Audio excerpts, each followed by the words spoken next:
Се следи состојбата во континуитет и онколошките пациенти нема да останат без терапија и покрај тоа што буџетот на клиниката за радиотерапија и онкологија е искаколани.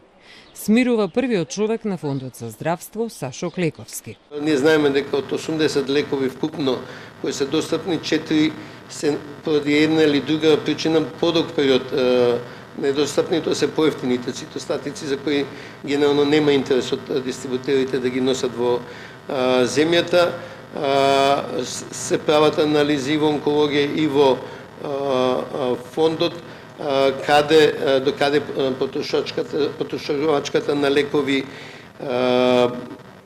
од оние што се одобрени од поскапите лекови секако ќе се реагира навременно. Во меѓувреме е укажано на сите установи каде се третираат онколошките пациенти дека е крајно време да се обноват водичите за лекување кои не се променети од 2008 година.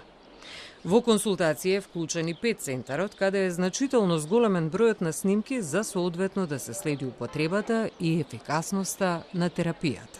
Ќе работиме заедно многу напорно да се обезбеди втор пет скен, за да стигнеме до бројката од 5,5-6 илјади пет скена годишно, што сметаме дека е доволен број на пет скенови за да се следи ефикасноста на употребата на терапијата кај пациентите.